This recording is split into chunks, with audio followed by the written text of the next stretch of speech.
Сегодня немножко потеплее, но ветер. Продолжаем утреннюю зарядочку.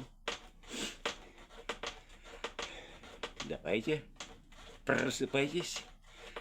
Всем доброго утра и здоровья. А я продолжу